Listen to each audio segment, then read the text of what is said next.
قبلہ السلام علیکم اور خوش آمدید۔ وعلیکم السلام ورحمۃ اللہ۔ قبلہ آج گفتگو شروع کرنے سے قبل میں یہ چاہتا ہوں کہ اپنے ان ناظرین کے لیے جنہوں نے ہمیں حال ہی میں جوائن کیا ہے اپنے گزشتہ پروگراموں پر ایک طائرانہ نگاہ ڈالتا چلوں۔ ہم نے فقہی مسائل پروگرام میں فقہی مسائل کی اہمیت پر گفتگو کی، جس میں ہم نے جانا کہ فقہی مسائل جاننا نہایت ضروری ہے، اور جب ہم نے یہ چاہا کہ ہم یہ جانیں فقہی مسائل کو تو ہمیں یہ بتایا آپ نے کہ سب سے پہلے طہارت کا باب ہے، ہمیں اس باب سے داخل ہونا چاہیے، اور طہارت کے باب میں ہم نجاسات کی بحث تک پہنچ چکے ہیں، اور نجاسات کی بحث میں ہماری گفتگو شراب کے بارے میں جاری ہے۔ اب اس شراب کے بارے میں یہ سوال کرنا چاہتا ہوں کہ آپ نے گزشتہ پروگرام میں اس کی مذمت اور اس کے نقصانات کے بارے میں ہمیں آگاہ فرمایا، لیکن ہم دیکھتے ہیں کہ قرآن میں اس کے منافع، اس کے فوائد کا بھی ذکر ملتا ہے۔ کیا وجہ ہے کہ اس کے فوائد اور منافع کو نظر انداز کر کے اس کے نقصانات کو مد نظر رکھا گیا ہے اور اس کی نجاست اور اس کی حرمت کا حکم دیا گیا ہے؟ بسم اللہ الرحمن الرحیم، الحمد للہ رب العالمین، وصلی اللہ علی محمد وآلہ صلی اللہ علیہ وسلم۔ آپ کو اور اپنے محترم ناظرین کو یقیناً یاد ہوگا کہ ہم نے شروع کے بحثوں میں یہ عرض کیا تھا کہ احکام الہی جتنے بھی ہیں بنیادی طور پر 5 احکام ہیں جو احکام خمسہ کے نام سے مشہور ہیں۔ صحیح۔ بعض اعمال یا افعال واجب ہیں، بعض مستحب ہیں، بعض حرام ہیں، اور بعض مکروہ ہیں، اور بعض مباح ہیں، حلال ہیں، حلال ہیں یعنی جائز ہیں، جن کا کرنا نہ کرنا۔ جی عرض کرتا ہوں، واجب کا مطلب یہ ہے کہ اس کو بجا لانا ضروری ہے، صحیح، اگر بجا نہیں لائیں گے تو جواب دہ ہوں گے، اس کی سزا مل سکتی ہے۔ صحیح۔ اور مستحب کا مطلب یہ ہوتا ہے کہ آپ اگر اسے بجا لائیں تو اجر ملے گا، ثواب ملے گا، ترک کرنے کی صورت میں گناہ گار نہیں ہوں گے۔ صحیح۔ اور حرام اس عمل کو کہا جاتا ہے جس کا ترک کرنا ضروری ہو، اور اگر آپ اس کے مرتکب ہوں گے، اس کو انجام دیں گے تو گناہ گار ہوں گے، سزا مل سکتی ہے۔ صحیح۔ اور مکروہ یہ مل سکتی ہے کا لفظ میں نے اس لیے استعمال کیا ہے کہ انسان بعض اوقات حرام کام کرنے کے بعد بھی اگر وہ توبہ کر لے تو اللہ تعالیٰ معاف کر دیتا ہے، اور حدیث ہے رسول کریم صلی اللہ علیہ وسلم کی، التائب من الذنب کمن لا ذنب لہ، جو آدمی گناہ کر کے توبہ کر لیتا ہے وہ ایسا ہو جاتا ہے جیسے سرے سے اس سے گناہ سرزد ہی نہیں ہوا۔ لیکن یہ ہے کہ اگر انسان خدا نخواستہ توبہ نہ کرے اور مصر رہے تو فعل حرام کی وجہ سے انسان سزا کا وہ حقدار بن سکتا ہے۔ اور مکروہ اس عمل کو کہا جاتا ہے کہ جس کا ترک کرنا بہتر ہو، لیکن اگر آپ اس کو انجام بھی دیں، اس کے مرتکب بھی ہوں تو آپ گناہ گار نہیں ہوتے۔ جیسے کہا جاتا بہت زیادہ گرم روٹی کھانا مکروہ ہے، صحیح، لیکن گرم روٹی کھانا اگر کوئی کھا لے تو اس کی سزا نہیں ملے گی۔ صحیح۔ یہ جو احکام ہیں، واجب ہو، مستحب ہو، یا حرام یا مکروہ، یہ عرض کیا تھا ہم نے کہ مصلحتوں کے پابند ہوتے ہیں، یعنی جس کام میں مصلحت ہوتی ہے اللہ اسی کام کو بجا لانے کا حکم دیتا ہے۔ صحیح۔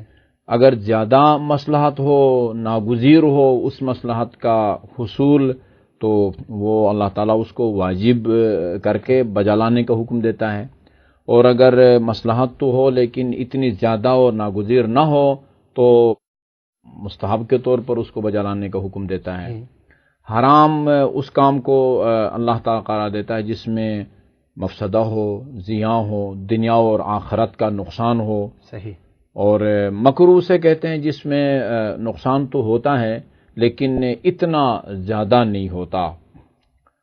وہ ہمارے فقہی کتابوں میں لکھا ہوا ہے کہ جو پانی دھوپ کی وجہ سے گرم ہوا ہو، کسی برتن میں ہے یا گڑھے میں موجود ہے اور دھوپ کی وجہ سے گرم ہوا ہے، اس سے وضو کرنا اور اس سے غسل کرنا مکروہ ہے۔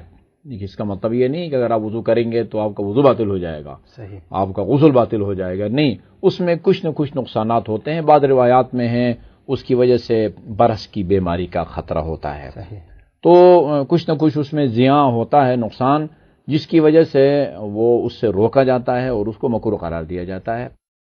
تو ہمیشہ جتنے بھی الہی احکام ہیں، واجب کی صورت میں ہو، مستحب کی صورت میں ہو، یا حرام اور مکروہ کی صورت میں، یہ مصلحتوں اور نقصانات کے تابع ہوتے ہیں۔ یعنی مصلحت ہو تو اس کو بجا لانے کا حکم دیا جاتا ہے، مفسدہ یا زیاں ہو تو اس عمل سے روکا جاتا ہے۔ اچھا، بعض اعمال ایسے ہوتے ہیں کہ اس میں مصلحت ہی مصلحت ہے، اس میں فائدہ ہی فائدہ ہے، لہذا اس کو بجا لانے کا حکم دیا جاتا ہے، نقصان کا کوئی پہلو اس میں نہیں ہے، منفی اثرات کا اس میں خدشہ نہیں ہوتا۔ اور کچھ اعمال ایسے ہیں کہ اس میں نقصان ہی نقصان ہے، نقصان ہی نقصان۔ ظلم ایک ایسا عمل ہے کہ اس میں خیر کا کوئی پہلو ہے ہی نہیں۔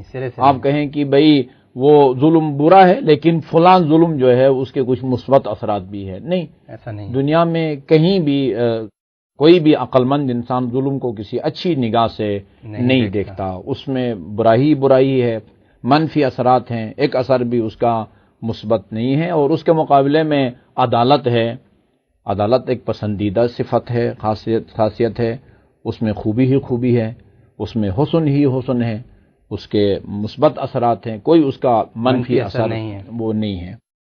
کچھ کام ایسے ہوتے ہیں کہ وہ اس میں فائدہ نقصان دونوں ہوتے ہیں۔ میں نے عرض کیا کہ دنیاوی فائدوں کی خاطر اور اخروی فائدوں کی خاطر وہ اعمال کو بجا لانے کا حکم دیا جاتا ہے۔ تو بعض اعمال ایسے ہوتے ہیں کہ بعض کام ایسے ہوتے ہیں جو روزمرہ کی زندگی میں ہم سے سرزد ہوتے رہتے ہیں، اس میں خیر اور شر دونوں پہلو ہوتے ہیں، اس کے مثبت اثرات بھی ہوتے ہیں، منفی اثرات بھی ہوتے ہیں۔ اب یہ یا دوسرے الفاظ میں یوں عرض کروں کہ مصلحت بھی ہوتی ہے اور اس میں کوئی مفسدہ بھی ہوتا ہے۔ بالکل صحیح۔ اب یہ دیکھا جاتا ہے کہ اس میں کس کو برتری حاصل ہے۔ صحیح۔ اگر مصلحت کو برتری حاصل ہو، عمل ایک ہے، اس میں مصلحت بھی ہے ایک لحاظ سے اور اس میں نقصان بھی ہے، تو یہ دیکھا یہ جاتا ہے کہ اس میں برتری کس کو حاصل ہے، کون سا زیادہ اہم ہے، صحیح، اس کو پیش نظر رکھ کے اس کے لیے حکم قرار دیا جاتا ہے، اس کے لیے حکم مقرر کیا جاتا ہے۔ تو شراب خوری ہو یا اس قسم کے دیگر افعال، اس میں یہ آپ اس کے بعد منفعتوں کی طرف یا فائدوں کی طرف اشارہ کر رہے ہیں۔ یہ در حقیقت سورہ بقرہ جو قرآنی سوروں میں دوسرا سورہ ہے، اس کی آیت نمبر 219 ہے۔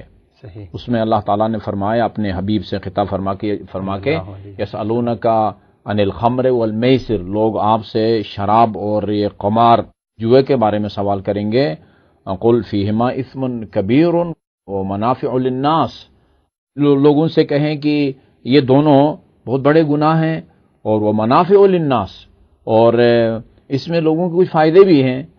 اس کے بعد پھر اللہ تعالیٰ خود ہی گویا آپ کے سوال کا جواب دے رہا ہے، وَإِثْمُهُمَا أَكْبَرُ مِن نَفْعِهِمَا، صحیح، لوگوں کو اس میں کچھ منفعت بھی نظر آئے گی، کچھ مفادات بھی لوگوں کو وابستہ اس میں نظر آئیں گے، لیکن اگر موازنہ کیا جائے تو اس کے جو نقصانات ہیں وہ اس کے فائدوں پر ان کو غلبہ حاصل ہے، یعنی کہ اس کے نقصانات کے مقابلے میں اس کے جو فائدے ہیں گویا کالعدم ہیں، وہی ہیں۔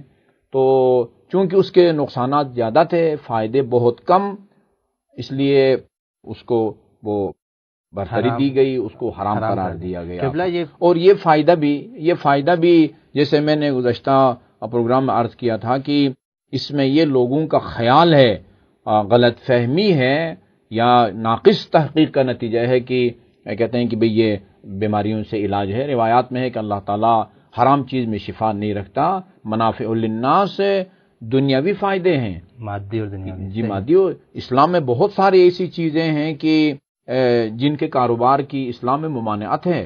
صحیح، مثلا یہ حرام گوشت جانور وہ ان کو فروخت کر کے آپ پیسہ کمانا چاہیں، اس کی اجازت نہیں دی گئی ہے۔ صحیح، یا شراب فروشی کی آپ دکان بنائیں یا ہیروین بیچیں، چرس بیچیں، ظاہر ہے جو بھی اس کا کاروبار کرے گا اس کو فائدہ تو ملے گا. جی ہاں. اور یہ اس قسم کی جو ممنوعہ چیزیں ہوتی ہیں اس میں ویسے بھی بہت زیادہ وہ مارجن بہت زیادہ ہوتا ہے. یہ منفعت تو ہے لیکن اس کے جو نقصانات ہیں دنیا کے اندر بھی اور آخرت میں بھی اس کے جو نقصانات ہیں، جیسے گزشتہ پروگرام میں اشارہ کیا گیا، انسان کا پورا دفاعی نظام کو متاثر کر دیتا ہے.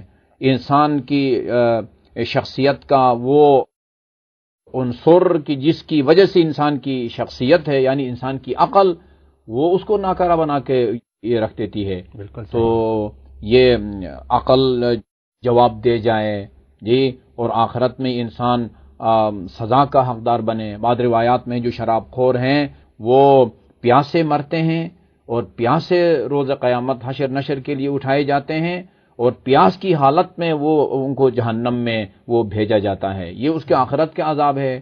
دنیا میں اس کے جسم کے پورے نظام حیات کو وہ درہم برہم کر کے رکھ دیتا ہے. اس کے مقابلے میں 4 پیسے اگر آپ کو ملتے ہیں تو وہ اسی قابل ہیں کہ اس منفعت کو نظر انداز کیا جائے اور اس کے دنیا اور آخرت کے جو ناقابل تلافی نقصانات ہیں ان کو پیش نظر رکھ کے اس کو نجس بھی قرار دیا جائے اور حرام بھی قرار دیا جائے. چنانچہ اللہ تعالیٰ نے اس کو فرمایا وہ اسمہما اکبر من نفعہما. شاید تمہیں اس میں مالی منفعت نظر آ رہی ہوگی لیکن اس کے جو نقصانات ہیں، جو گناہ، وہ اس سے کہیں بڑھ کے ہے، لہذا اس کو حرام قرار دیا گیا ہے. یہ اسم اکبر بھی ایک لفظ ہے. اور کیا گناہوں میں کیا کوئی درجات ہیں گناہوں کے بیچ میں؟ جی ہاں، وہ علماء نے گناہوں کے 2 کی ہیں، وہ کیٹیگری بیان کی ہیں. چنانچہ جب عدالت کی بھی تعریف کی جاتی ہے کہ بھئی امام جماعت کو عادل ہونا چاہیے. صحیح. اچھا جی، جو طلاق کے صیغے سن رہا ہو اس کو عادل ہونا چاہیے. اچھا جی، قاضی کے سامنے اگر مدعی کی طرف سے 2 گواہ پیش ہو رہے ہیں کسی کیس میں تو ان کو عادل ہونا چاہیے. وہاں عدالت کی تعریف میں کہ بھئی عادل کون ہوتا ہے، عدالت کس کو کہتے ہیں، وہاں یہ بتایا جاتا ہے کہ اسلام میں کچھ گناہ ہیں جن کو کبیرہ کہا جاتا ہے.